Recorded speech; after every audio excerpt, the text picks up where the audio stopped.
Kembali bersama saya, sahabat-sahabat Nakoy, dalam ramalan Seven Warners melawan COVID-19 ini.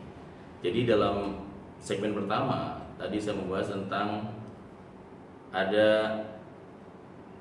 kabar baik di antara kabar buruk COVID-19.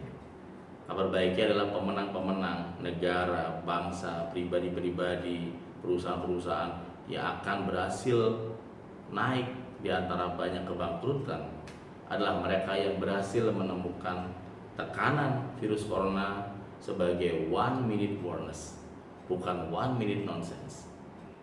Tekanan membuat perusahaan tersebut semakin semangat, kompak, bangkit, merasakan yang sama.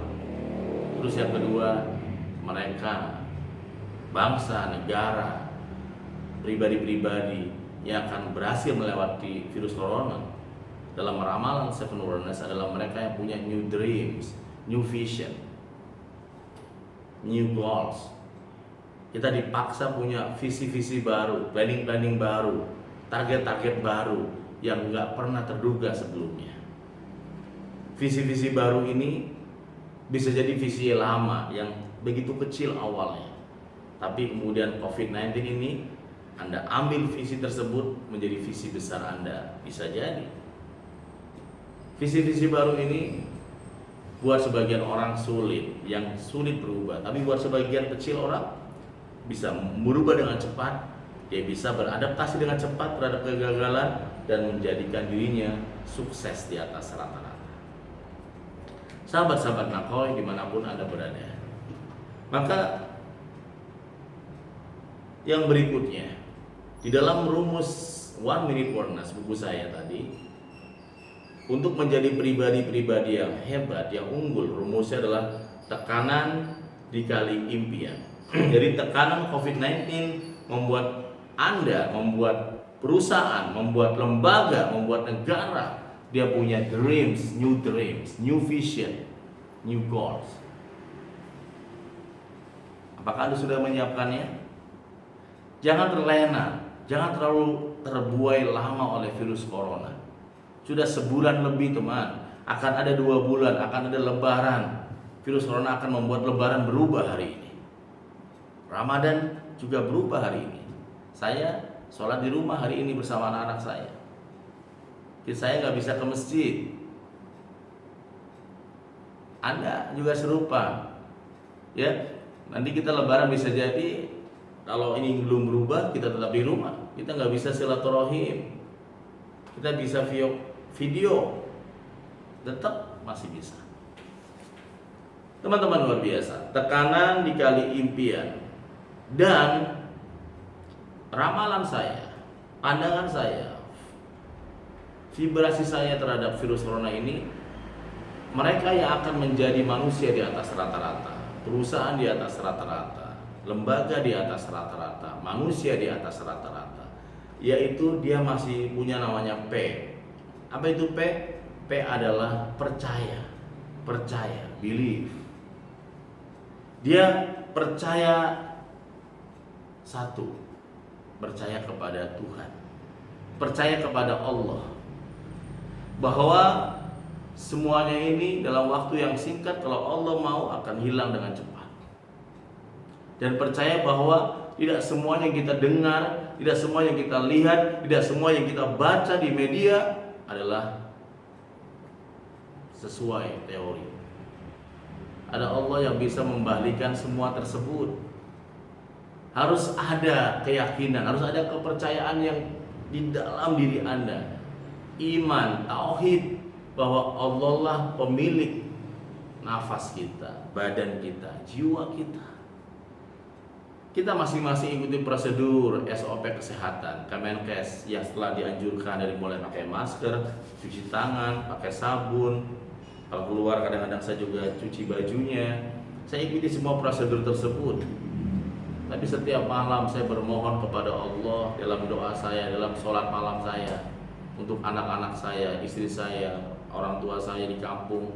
Semoga Allah berikan menolak bala-bala semua.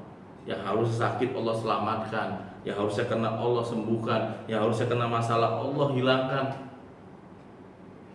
harus punya kepercayaan, percaya, yakin.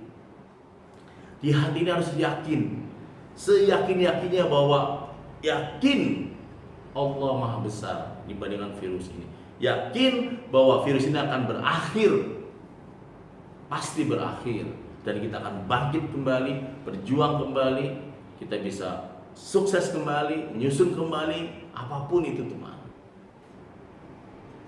Mungkin ada pernah nonton film Terminator. Ini kita sedang reload, kita sedang isi ulang. Diarap dulu agar kita bisa, ya, I am come back.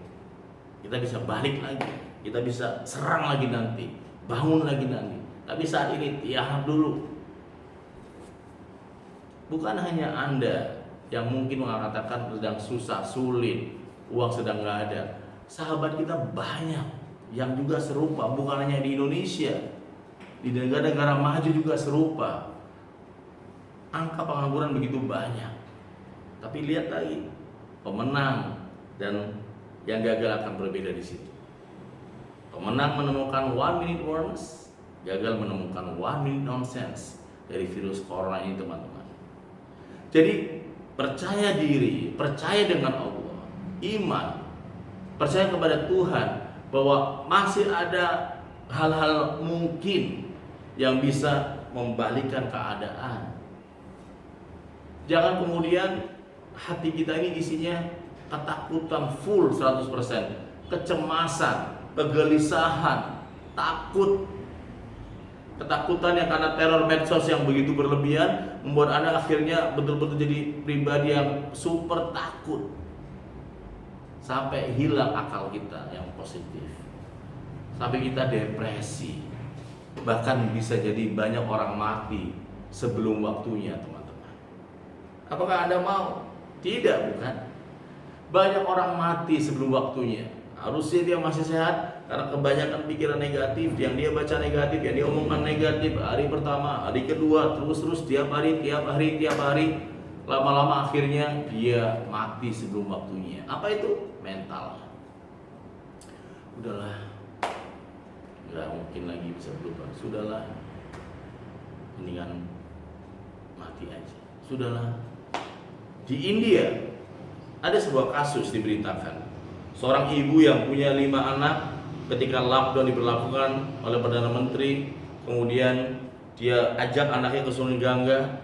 Setelah dia cekcok dengan suaminya minta uang gak dapet, apa yang dia lakukan? Dia lempar 5 anaknya ke Sungai Gangga, dan 5-5-nya meninggal.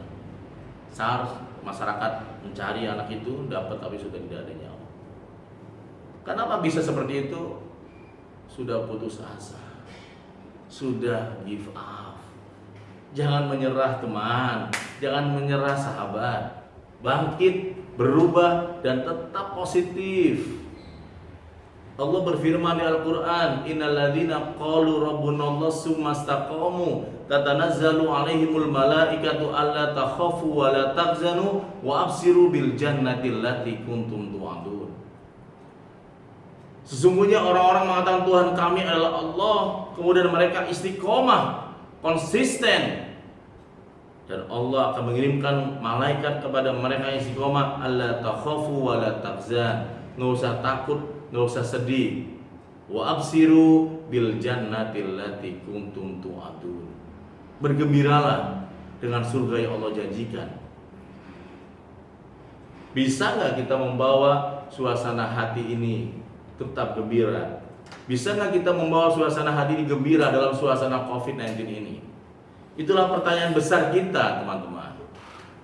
Itulah pertanyaan, itulah perasaan yang harus kita jawab hari ini. Apakah bisa kita tetap bergembira dalam suasana yang berat seperti ini?